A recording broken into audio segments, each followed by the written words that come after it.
Assalamualaikum warahmatullahi taala wabarakatuh. Kita mulakan semula uh, live kita yang telah tertangguh selama 2 bulan. Sebulan bulan puasa, bulan Ramadan, kemudian sebulan raya. Bulan puasa saya tumpukan kepada ibadah puasa, dan saya tidak juga mahu mengganggu mereka yang hendak beramal lebih. Jadi saya hentikan live saya selama sebulan. Itu satu. Kemudian raya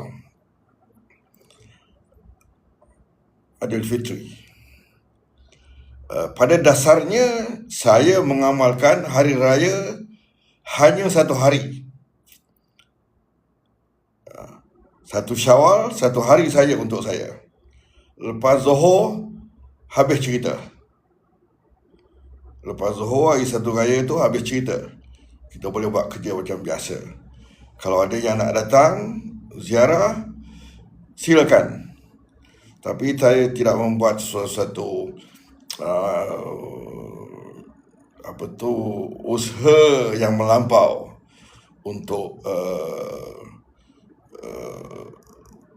memanjangkan hari raya saya.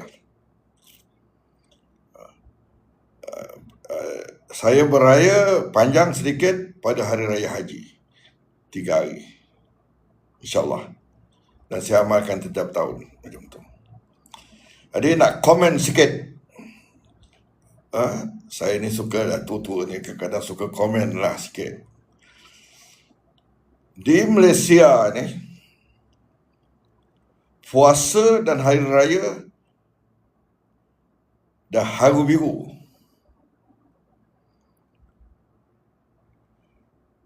Kalau saya tengok masyarakat di Kuala Lumpur, masyarakat setengah-setengah Islam.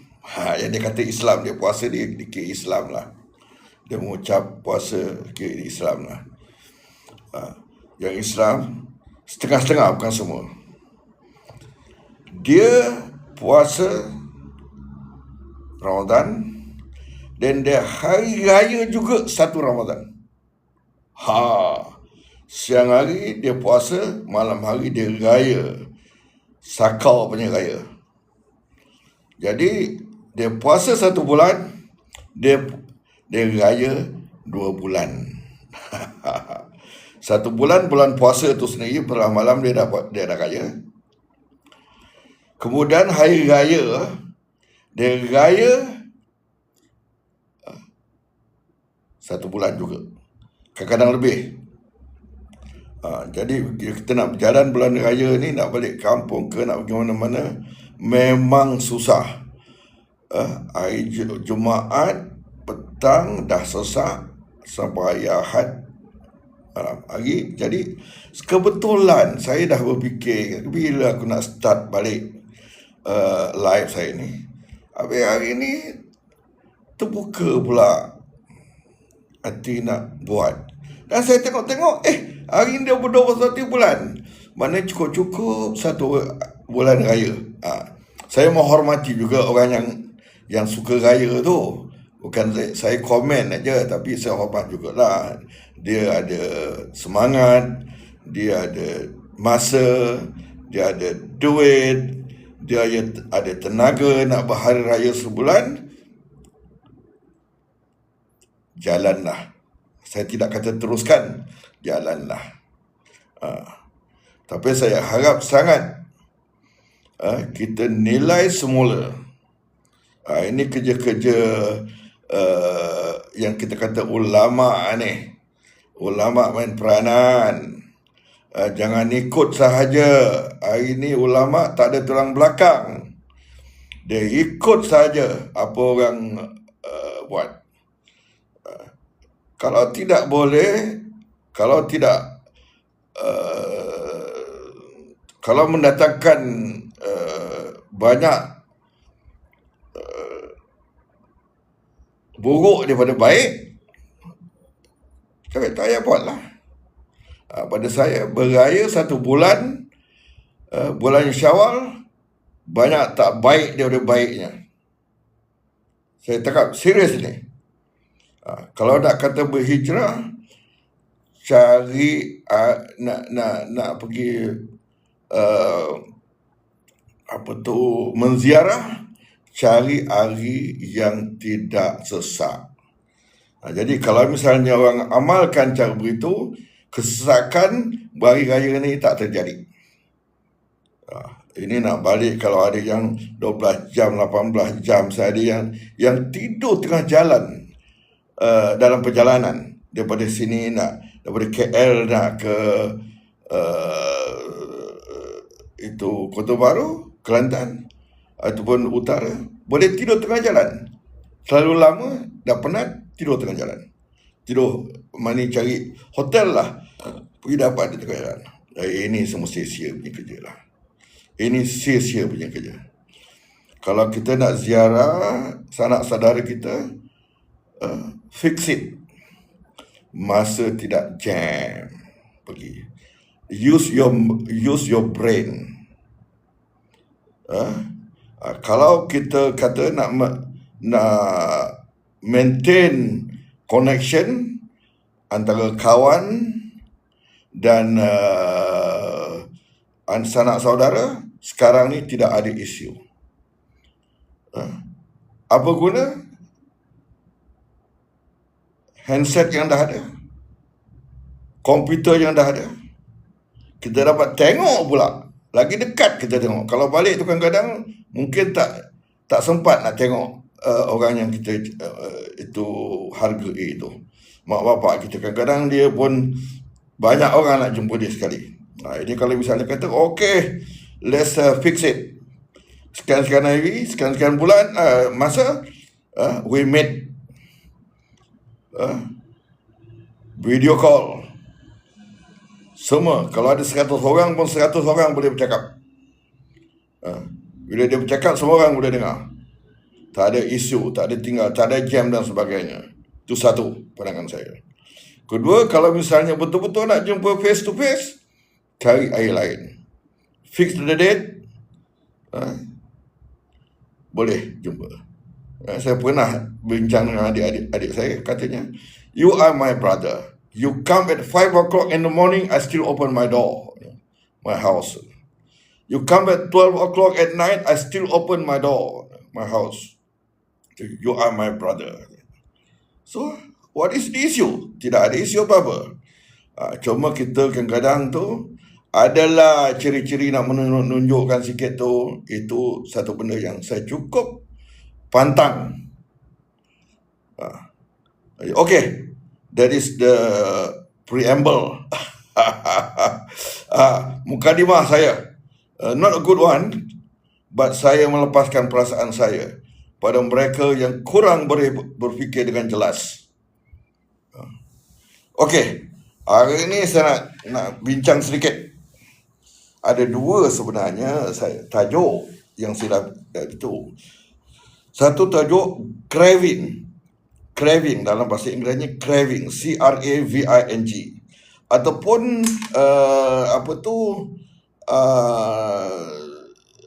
keinginan yang mendesak, macam ketagihan jugalah, macam ketagihan juga, craving.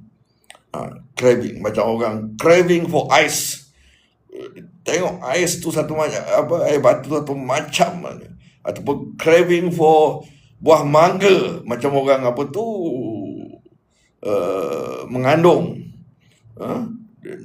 Tengok buah mangga satu macam, dah meleleh helio dia keluar. Dia mengandung. Craving. I've got my explanation for that. I've got detail. I studied it. Saya study benda tu. Then I will reserve it for some time lagi. Itu saya patutnya saya dah letakkan pada hari ni, tapi saya tengok biar saya gain momentum dulu. Dia dah seronok-seronok besok, saya balik pada tajuk ini, craving. Saya tulis ini dah, saya postpone to later date. Hari ni saya nak cakap kesembuhan. Sakit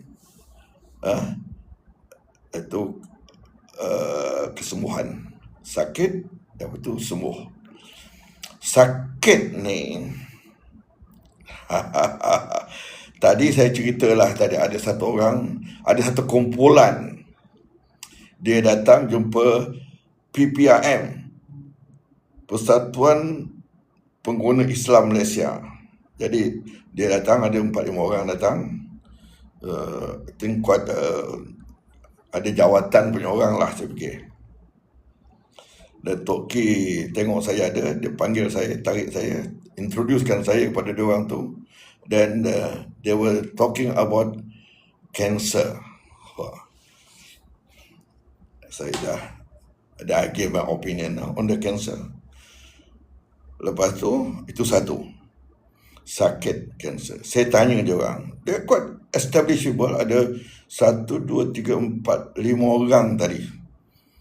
Nampaknya ada standing punya orang lah, cerita kanser. Kata memang orang takut kanser. Yang sebab orang takut ni, doktor yang takutkan. Doktor yang takutkan. Yang salah pada sini doktor lah. Orang ada kanser, kau takutkan orang ada kanser. Dan tambah-tambah lagi, kadang-kadang ada bagi pula masa. I give you 1 week, 1 month, 3 months, 1 year. Oh, kalau kita kena orang kata 1 month tu, lagi lepas tu padam, saya rasa kita tidur pun tak boleh, makan pun dah tak boleh. Jadi well, I leave it to the doctor. I don't train them. Let the sekolah dia ajar dia bagaimana nak selesaikan masalah ini. Jangan tiba satu orang macam saya kata kesalahan ni diletakkan dengan doktor. I mean it. You are not taught, tidak diajar untuk menyelesaikan masalah kanser ini. Orang yang sakit, yang mempunyai sakit kanser ni. How you want to do it is not my business. You solve it yourself. Jadi bila saya kata, bila awak tahu, dia beritahu ada kanser, that is the tips. Dah tak boleh, kalau dalam bahasa dia dah tak boleh pusing belakang lah. There's no turning back. Padahal kanser tu memang kanser ni ada dalam badan kita. There is another theory yang kita boleh cerita. I'm not talking about that now. Kanser ni dia dah mula aktif, dah lama dalam badan kita. Sebelum akhirnya dia kata dah tahan part. Mungkin mana orang kata dia baru sebulan tahu. That means you must be stupid. You must be dumb. Doctors who treat you must be dumb also. Sakit tidak datang macam tu cepat, unless it is accident. Sakit kanser bukan accident. It develops. Kalau badan kita kuat, sistem kita kuat, sel kanser yang ada dalam badan kita tu tak dapat bergerak. Dia kena gari. Apabila sistem kita lemah, maka barulah penyakit-penyakit dalam badan kita mula menunjukkan taring masing-masing. Mula nak bermaharaja lela. Termasuk kanser lah. Jadi kanser yang kita dapat detect tahap 3, tahap 4 tu has been dia dah mula mengembang lama dah. Bukan sebulan 2 tahun. Apa? Fikir badan kita ni bodoh. Bila kita kata ini itu kanser datang cepat membangun, tapi you mengatakan badan awak ni bodoh. Ada creator is stupid. Badan kita dah rasa itu, dah ada simptom dia. Setelah dia lemah, sistem kita lemah, barulah musuh itu menampakkan dirinya. Dia dah ada.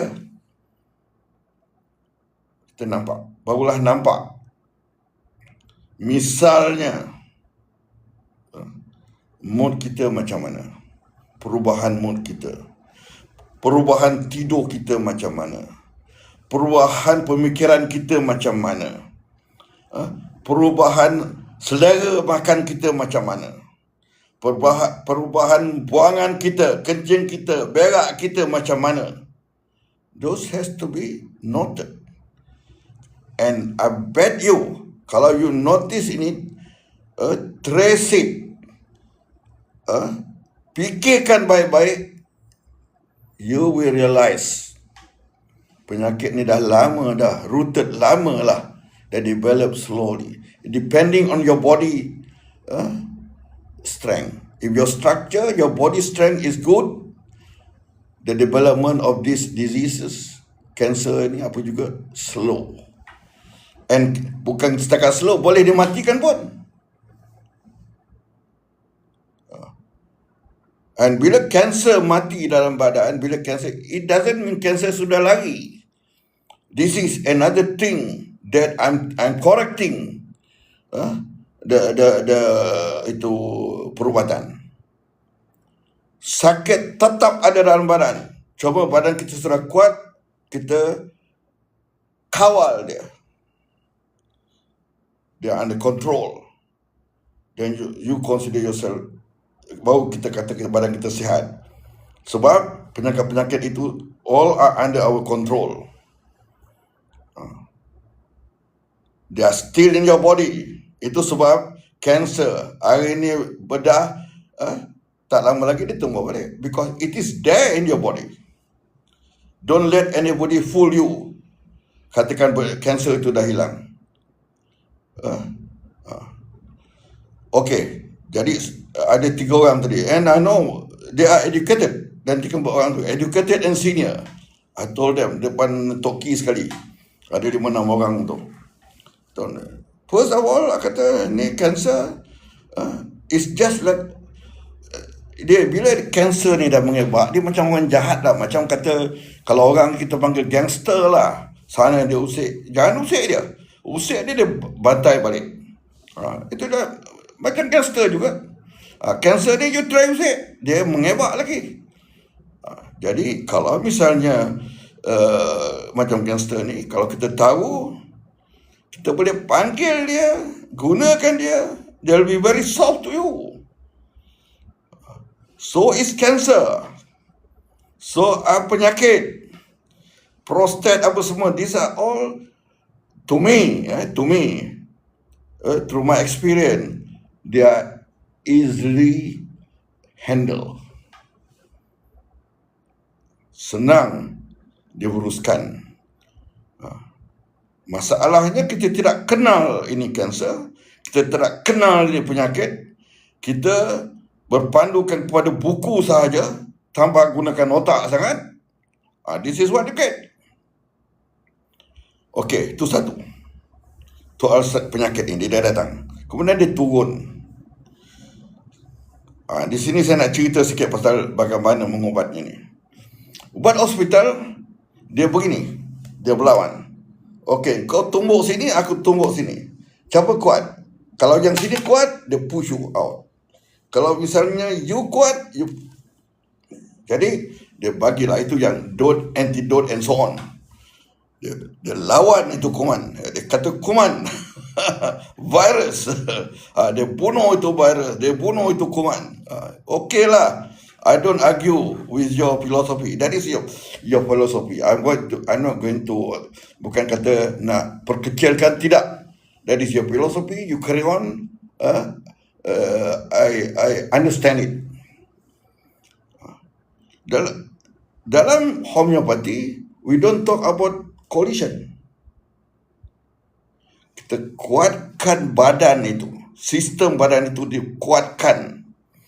Kalau ada hormon yang tidak berfungsi, gland yang tidak berfungsi dengan baik, mengeluarkan hormon-hormon tertentu, gland itu kita betulkan supaya dia berfungsi dengan baik, keluarkan hormon-hormon tertentu, supaya stable dan kuatkan sistem badan kita. Sistem ini akan lawan, akan mengembalikan kesihatan. That is homeopathic punya filosofi. Jadi bila kita bagi ubat pada orang sakit menggunakan ubat-ubat lain daripada homeopati, I cannot comment satu-satu ubat itu. Itu bukan saya punya kepakaran. Saya boleh hanya bandingkan saja.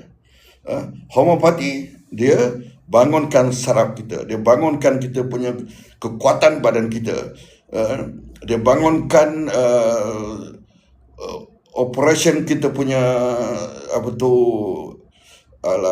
gland. Misalnya masalah kita punya pinggang tidak berfungsi dengan baik, kita bagi ubat supaya ubah pinggang itu boleh berfungsi balik dengan baik. Kita tengok misalnya hati itu sudah tidak baik lagi, tidak berfungsi dengan baik, kita ubatkan, bagi dia ubat supaya hati itu boleh balik normal, berfungsi dengan baik, lawan toksik-toksik yang masuk dan sebagainya. Itu dia. Itu falsafah homeopati beroperasi. Jadi kalau ubat lain beginilah. Dia tidak selesaikan masalah itu, organ-organ itu. Dia tahu masuk drug, bagaimana boleh substitute organ-organ tertentu untuk berfungsi, untuk menjalankan tugasnya. Jadi organ itu mati begitu je lah. Begitu juga macam kata orang buat dialisis sebagainya.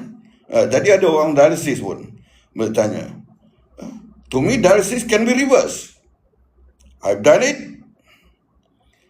Orang yang dah nak masuk tapak, nak buat tapak, they came to me, selesai masalah, aktif balik macam biasa, tak payah buat tapak.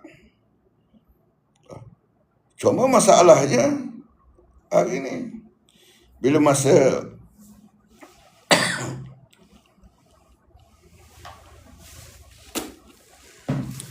kadang-kadang ini satu lagi, ini insurans kesihatan. Insurans kesihatan ini membunuh orang banyak.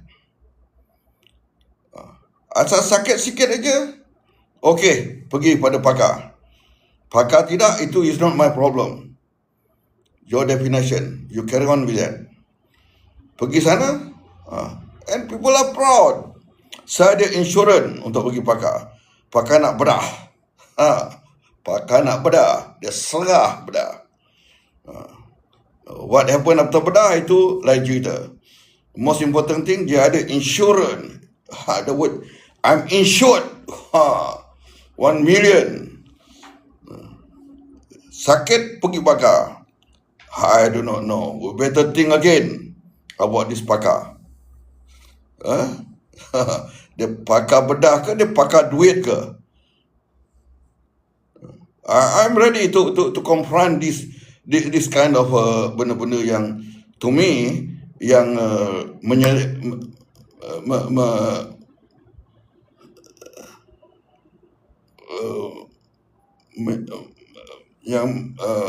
merosakkan perjalanan kita lah, menjejaskan perjalanan yang sebenarnya. Okey, never mind. Nanti orang marah saya situ. Saya cuma highlightkan supaya yang mendengar saya berfikir. Uh, is it really necessary to have insurance? Saya tak tahu. I don't have one. I used to have. Lepas saya tahu ni semua, saya call back. That not necessary. Homeopathy is the solution to it. Okay. Bila sakit, jadi bila kita bagi ubat homeopati, baru saya banyak setiap hari ada aja pesakit datang, macam-macam kerenah ada. Jadi dia mengharapkan macam sakit kepala lah. Sakit kepala, makan Panadol atau makan ubat-ubat lain, selesai sakit kepala. Dia tak tahu unsur sakit kepala itu masih ada. Cuma dia punya deria rasa dia dah hilang. Itu saja. Dia kata dah baik. Besok minggu depan datang lagi, dia ambil lagi ubat itu. It's a suppression. In homeopathy, kalau you ada sakit kepala, hari ni ambil, baik, maybe, I do not know. 2-3 tahun lagi ke pun datang, sakit itu bukan every week. Saya ingat dulu, masa sekolah-sekolah dulu, ialah kita sekolah duduk kampung, makanan pun kurang, ubatan pun kurang, selalulah kena sakit kepala berat belakang ni. Saya tak tahu apa sebabnya, tapi saya tahulah mana bila baca banyak apa semua tu, kita terasa pening. Those were the days. There was in the 60s.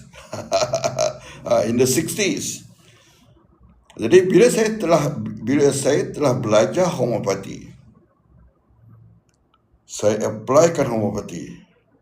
Saya dah buat homeopati ni 48 tahun. Qualified. Orang kata saya dapat diploma, tak ada recognized. That is the recognition part. But I practice homeopati 48 years. Saya dapat diploma daripada PPHM di KL. Bila saya pergi buat PhD di Bradford, London, UK, saya belajar lagi di London. Saya masuk association club homeopati di Leeds dan juga itu Bradford. 2 tempat saya pergi malam-malam. Saya pergi belajar, bercampur dengan orang. Sekarang ni saya dah lupa itu sakit kepala macam mana. 48 years lebih kurang, saya dah lupa itu sakit kepala macam mana. That is what I call cure. Sakit kepala can be cured. Kalau dia datang balik pun dalam 1-2 tahun, is considered cured juga. Bukan every week dia datang. Begitu juga kalau misalnya sakit-sakit macam prostate, itu fibroid, cyst and so on, apa-apa sakit lain. Orang takut, oh ini sakit-sakit ini kena operate. And operate will cost you anything above 10,000. Memanglah. Saya ingat dulu, arwah isteri saya sakit kaki. Masa itu saya belum ada ubat untuk lutut. Saya bawa dia pergi jumpa doktor. And one Tan Sri attended to her. Masukkan gel. Dia balik. Dia kata inilah kali pertama dan kali akhir saya ambil gel ni. Dia punya sakit tak tertahan. Jalan tak boleh juga. Sembayang atas kursi juga. Apa was a suggestion? Gantikan dengan apa tu, lutut tu, gantikan dengan metal. That time the quotation was 17,000. Isteri saya, arwahnya pandang saya. Saya pun pandang juga poket saya. Tapi kalau hendak hari itu terpaksa jugalah gunakan kredit card. Tapi dia macam diam aja, dia tak mau. Saya pun adalah saya mana pergi jumpa kawan yang kata Tan Sri itu tadi. Tak selesai. Sampai dia meninggal. Sembahyang atas kursi juga. Saya pun sakit lutut juga sebab main bola. Jatuh main bola dan sebagainya. Jaga fullback. Memang the last hurdle, you either stop the ball or you lose the game. Memang lutut saya teruk. Saya ubatkan. Sampai satu ketika nak naik tangga pun tak boleh. Nak naik satu flight tangga tu 2-3 kali berhenti. And now, today at age of 80, saya boleh sembahyang macam biasa balik. That is the power of proper homeopathy. Cakaplah apa you nak cakap.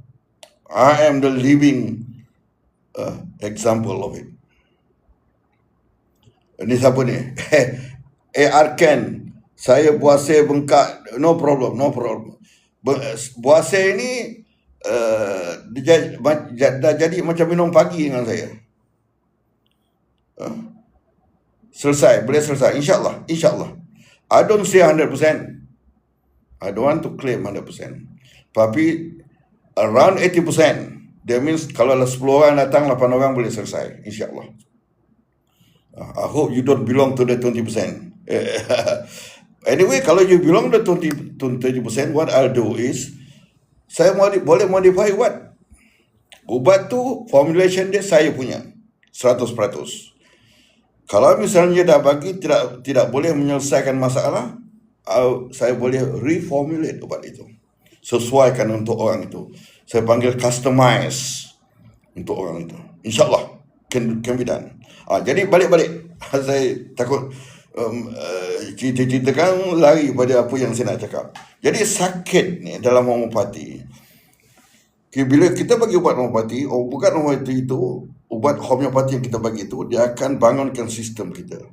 Sistem kita yang akan mengembalikan kesihatan kita. Saya tidak mau kata dia lawan penyakit. No. That's not the word to use. Dia tingkatkan semula. Ubat homeopati itu dia tingkatkan semula. Kekuatan saraf kita, kekuatan badan kita, kekuatan minda kita, semua dikuatkan semula. Dan badan kita tu akan mengembalikan kesihatan kita. Bila dia dah kuat, dia akan kawal, control the disorder. Apa yang menyebabkan kita tidak sihat tu tadi. Mana ada kepincangan dalam badan kita. Bila badan kita kuat, otak kita kuat, bagus, stable, dia akan mententeramkan, mengembalikan kekuatan sistem badan kita, dan badan kita yang dah kuat ini tadi, termasuk minda kita yang dah kuat, akan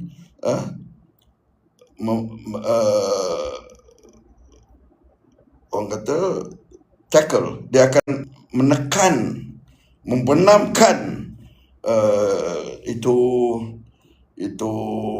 ketidakseimbangan ni tadi. Dia akan membuatkan kita punya sistem seimbang balik dan kesihatan kembali. Dan selagi kita punya kekuatan badan kita kuat dan seimbang, selagi itu penyakit tak akan datang. Datanglah COVID-20 ke, doesn't matter. Kita hanya sakit apabila COVID-20 masuk. Saya gunakan COVID-20 lah. Sebab apa, COVID-19 dah habis kan. COVID-20. Kalau dia datang, badan kita kuat. Dia boleh tolak itu. Memang bila ada COVID tu, virus memang berterabur lah. Macam sekarang pun. Mana kita tahu virus COVID-19 tidak ada? Mana kita tahu? Oh, sebab semua tak sakit. Semua orang tak sakit sebab COVID itu dah lemah. Virus itu dah sikit. Dia tak cukup. Tak cukup kekuatan dia nak merosakkan orang. Jadi dia ada je lah. Macam kita kena gigit nyamuk. Satu kali gigit nyamuk. Orang dalam hutan tu berapa banyak nyamuk gigit dia? Sihat dia. Jadi kita sebenarnya nak menjaga kesihatan rakyat Malaysia ni, rakyat ini mesti diajar, to educate them. Jadi buat dia boleh berfikir untuk menjaga kesihatan. Ini kesihatan seseorang itu dijaga oleh doktor. Doktor itu pun sendiri tak senonoh, belum tentu baik. Dialah kaki isap rokok, dialah kaki macam-macam. Dengan doktor, title doktor, kita fikir dia malaikat. Kita, orang sakit itulah mesti diajar. Seseorang itu mesti diajar. Individu itu mesti diajar menjaga kesihatan dia. Baru itu dia boleh jaga kesihatan dengan baik. Tapi ada masalah lah juga. Kalau sebanyak orang sehat, hospital banyak kosong lah. Bila hospital banyak kosong, ubat tak laku lah.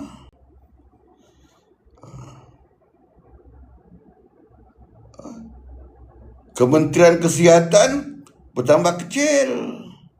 Itu ceritanya. Nampak cakap saya ni macam main-main. Think about it. Betul ke tidak? Jika homeopati dipraktikkan bersama dengan sistem perubatan lain dan kita pegang kepada prinsipal homeopati sebenarnya, bilangan pesakit yang memerlukan rawatan akan turun kepada 60 atau 70%. Bukan sekarang ni, asyik bertambah. Saya tengok hospital-hospital macam sini, saya dekat dengan itu Putrajaya, dekat dengan apa tu UPM. Sesak. Lebih sesak daripada Pasar Borong. Sebab orang sakit tak baik, orang sakit bertambah. Yang dah sakit itu, diubat-ubat tak baik, dia asyik datang aja. Tiap-tiap bulan, tiap-tiap minggu dia datang aja. Dia tak baik datang. Because you don't cure. You surprise it. Dia datang balik. Jadi yang sakit tak baik dan orang sakit bertambah. Itu yang hospital ni tumbuh macam apa tu, mushroom lepas hujan. I would like to see KK, Kementerian Kesihatan, engage me lah. We can discuss it in orang kata depan-depan as educated people. Bukan cari kesalahan saya. But I mean it. Kalau misalnya orang yang datang ke hospital tu baik, hospital kalau nak berkembang pun amat slow. Sebab yang datang tu boleh baik. Orang sakit mestilah orang manusia makin bertambah. Jadi orang sakit pun makin bertambah.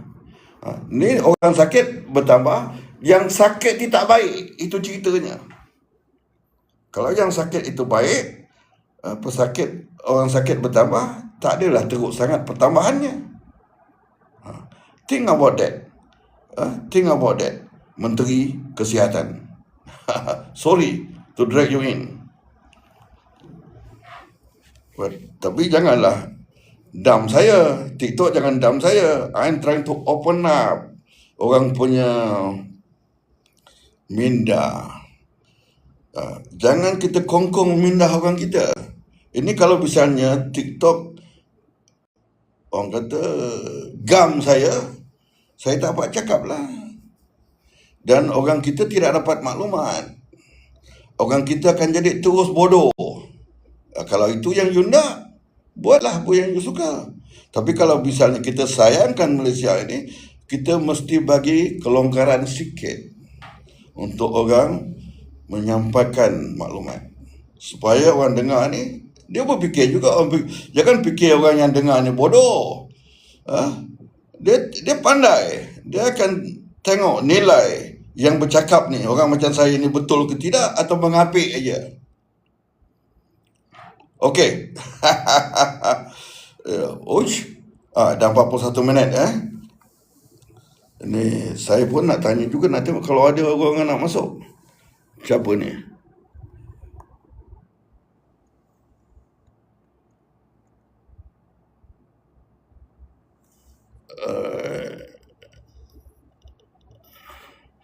Okey, saya cuba. Tapi itu sekarang dia masuk line saya invite. Saya nak kembangkan supaya ramai orang faham. Itu tujuan saya. Tapi kalau misalnya dia masuk, cakap pun lain, nanti susah juga saya. Saya cuba ni satu orang ni. Suggested Fatimah Tim. Tengok ada tak saya invite. Okey, Fatimah Tim. I invite you.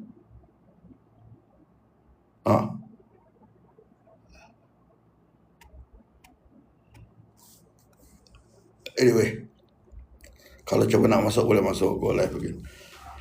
Okey, jadi banyak saya tengok dia dah ambil ubat, datang dia telefon 1-2 hari lepas tu, tak banyak perubahan, tak baik katanya. Dia sakit ni, yang timbul itu ia sakit sebahagian daripada sakit sebenarnya. Katakanlah sakit kepala. Sakit kepala itu sakit yang timbul. That is the tip of the iceberg yang kita nampak, sakit kepala tu. Yang dia sakit hati selama ni, asyik nak marah aja tu, that is the bottom. Itu the basis dia. Jadi bila dia orang kata tak ada baik, saya tanya balik. Saya kata saya tahu, okeylah, saya terimalah awak kata kepala tu kurang tidak baik. Perasaan macam mana? Dia terdiam sekejap. Tidur macam mana? Selera makan macam mana? Pemikiran macam mana? Dia terdiam. Kalau dia kata kepala tu tak hilang sakit, okey, tak apa. Ataupun saya ambil lagi satu contoh, kalau orang perempuan lah. Dia kata saya punya head ni sakit juga lagi. Saya kata, okey, dulu head biasa datang berapa lama? Dia kata mungkin 10 hari ke atas. Sekarang dah baguslah 6-7 hari. Tapi sakit tu masih ada lagi. Kurang ke tidak? Ada kurang sikit katanya. Dia fikir dia makan ubat satu kali selesai. Yang dia dah tak ada dia dah ada masalah head ni dah puluh tahun. Apa? Hospital tak boleh buat. Homeopati nak fikir boleh buat juga ke? Itu boleh buat magic ke? Itu kita kena hadapi komplain-komplain macam ni. Jadi kita jangan mudah kita kecewa ataupun kita lari, kita tentang pesakit ni balik. Terangkan. Kita terangkan pada dia. Dulu head datang tak betul. Kejap cepat, kejap lewat. Kadang-kadang 1 bulan tak ada, 2 bulan tak ada. Tapi dia kata kebelakangan ni dah bagus. That is an improvement. Jangan harapkan baik itu terus baik semua. Sekali aku tidak. Dia ada stages juga. Ubat yang kita makan itu, dia betulkan sakit kita yang berlapis-lapis itu tadi. Step by step. Kalau dulu misalnya dia datang head tu berketul-ketul keluar darah. Sekarang ni dah kurang. Apa? Itu tidak ada satu kesembuhan. Janganlah ada orang boleh baik terus dalam 3 minggu.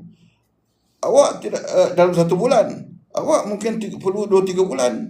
Bergantung pada kekuatan sistem awak. Kita bagi untuk tingkatkan sistem tu, tapi sistem respon tidak bagus.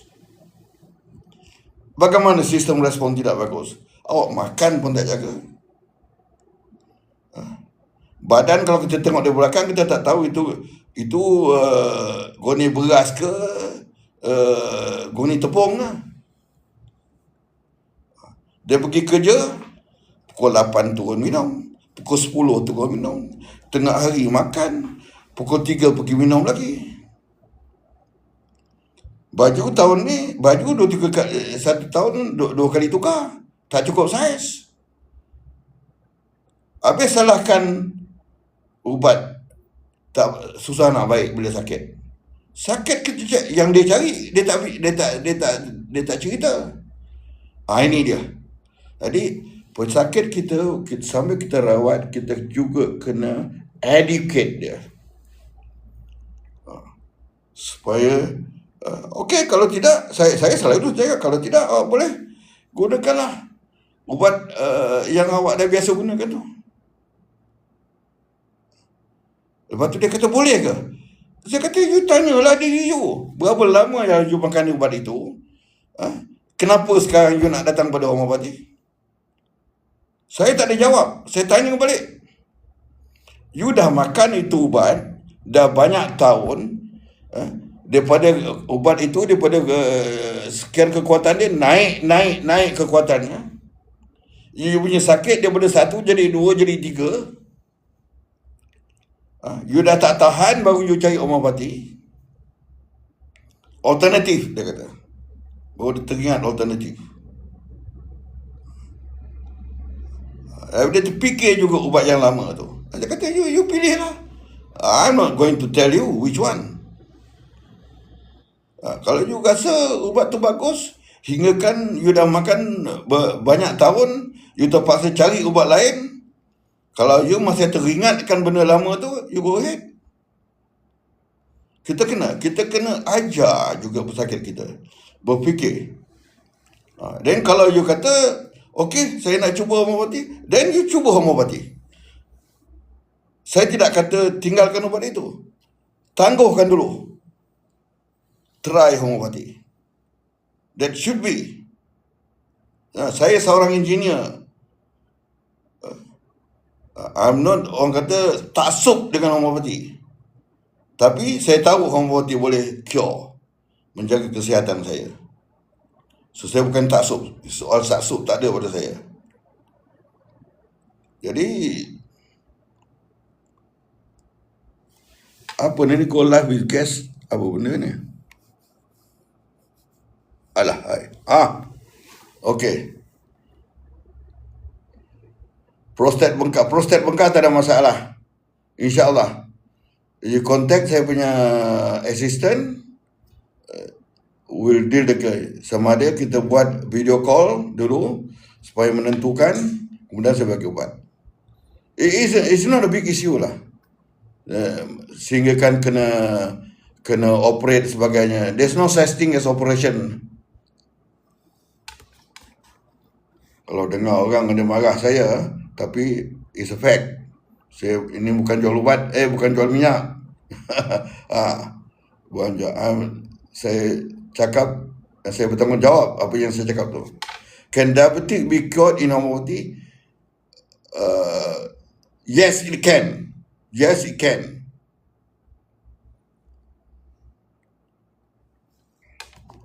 Saya ada buat formulation untuk diabetic. VF8 itu brand saya. My own formulation.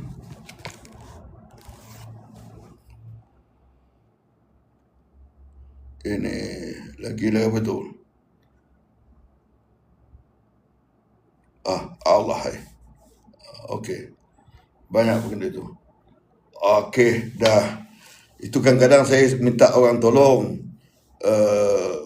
hostkan saya masuk sekejap saja, tapi tak ada orang yang sanggup. This is settle pada saya di perjuangan. It is not so much of business. It's not so much of business. Perjuangan. Saya nak memperjuangkan homeopati supaya ramai orang mendapat manfaat daripada homeopati ini. dan kesihatan rakyat Malaysia terjamin. Bukan dikotak-katikkan dengan apa yang saya kata tadi, insurans dan sebagainya. Insurans ni kotak-katikkan kita, itu saja. Kalau setiap kali prostat mesti operate, apa halnya? Kalau setiap kali ada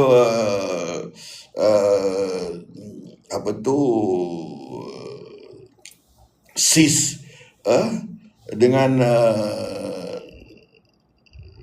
kena operate, fibroid kena operate dan sebagainya, apa ceritanya? Benda tu boleh dikecutkan dengan ubat saja. And it takes so it's very cheap,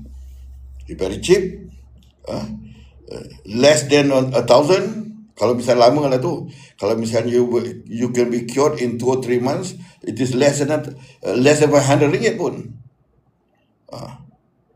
Jadi you go for operation. One is you injure yourself, you put a drug into your body. Nak operate tu mesti pakai pelali. That is drug. Put in your body, put into your system. Your system has to bear that drug, pelali itu, as long as it exists in your body. And operation itu hal lagi lah. Sana potong, sini potong. That is dia dah rosakkan kita punya itu nervous system. Nerves are involved inside when you operate. Apa cerita? Whereas homeopathy, makan ubat tu boleh selesai.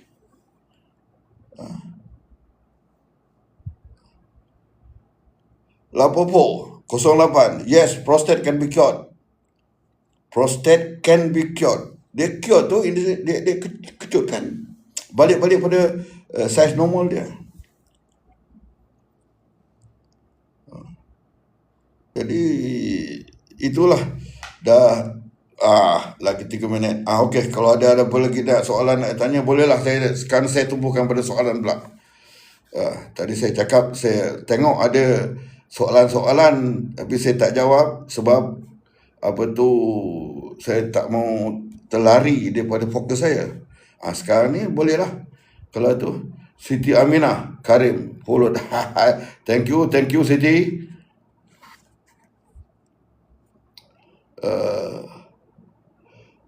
Zack, my clinic is berhampiran dengan PWTC KL. Kalau you nak datang, you bagi, we can share the location. Tapi sekarang ni saya ambil kes banyak pakai video call aja.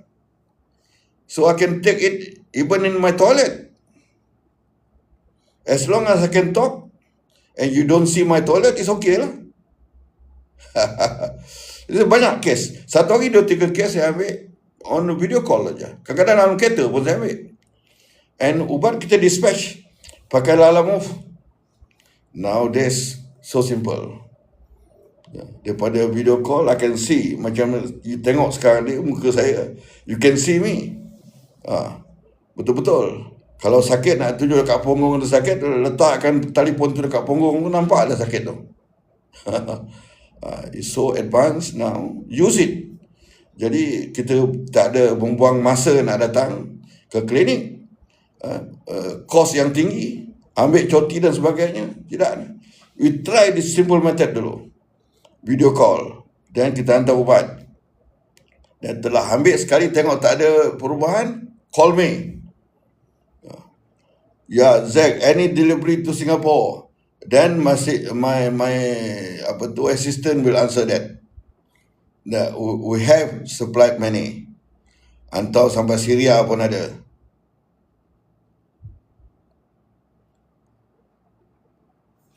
Boleh, saya boleh invite, tak ada problem. Siti, mana Siti? Siti Aminah Karim. Yeah, I invite you. Okay, I invite you. Invited. You boleh cakap, tak gaduh. Lagi ramai orang masuk, lagi bagus. Okey.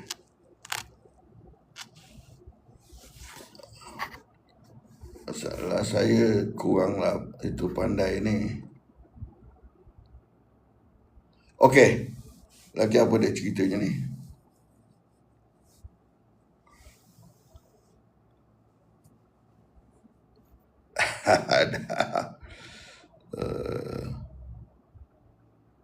Okey. Ini okey dah 56 lagi 4 minit. Pukul 11. Okey. Okey, yang tadi kita itu sakit tadi kan, kita ubat, dan itulah kalau misalnya badan orang yang sakit tu dah teruk, sistem dia dah teruk, dia memerlukan masa untuk meningkatkan kembali dia punya sistem tu. Itu mengambil masa. Itu yang macam 2-3 kali datang baru baik. Itu tak boleh buat apa benda lah. Itu sistem orang itu. You pergi mana-mana, kalau misalnya orang bagi drug, itu up to you lah, tu nak nilai kan. You prefer drug, cepat, okay, you carry on. Saya tidak ada masalah dalam hal tu. Tapi kalau homopati, we use, dia bangunkan sistem tu balik. Sistem kita akan mengembalikan kesihatan kita dan mengekang sakit itu. Itu dia. And that is better. Bila cara begitu, bila badan kita dah kuat, kita dapat kontrol, kita dapat kawal penyakit ini, gejala-gejala ini tadi, maknanya kesihatan kita berkekalan. Kalau kita pakai drug, dia lawan penyakit ini, drug itu lawan itu penyakit, dan bila penyakit ini naik balik, then you pay for the price. Jadi apa dia tu, saya tak baca sangat TikTok hantar ni. You have to alert me betul-betul. Saya bila kata dah bercakap tu, saya tumpu betul-betul. Jadi saya tak baca. Benda tu ada depan tu, tapi saya tidak baca. Saya tidak boleh larikan fikiran saya nak baca tu. Saya nak fokus saja. Saya nak invite balik ni Siti Aminah Karim ni tadi. Kalau you boleh masuk, cancel invitation, not now, confirm. Okay. Siapa tu? Rezeki Kel. Okay, lah.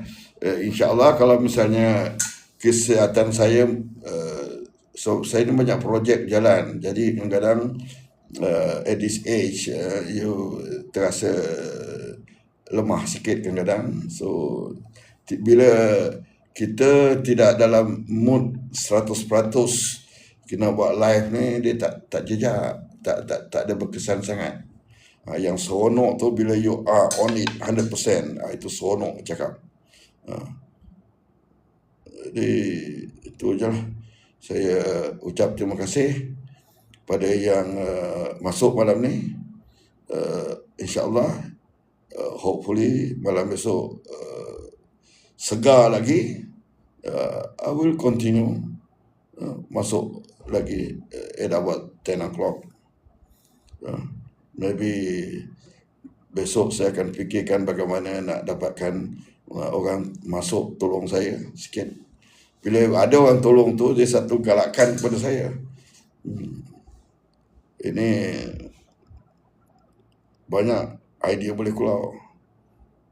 Jadi okeylah, itu saja. Terima kasih semua yang masuk. Wabillahi taufiq wal hidayah. Wassalamualaikum warahmatullahi taala wabarakatuh. Selamat malam semua.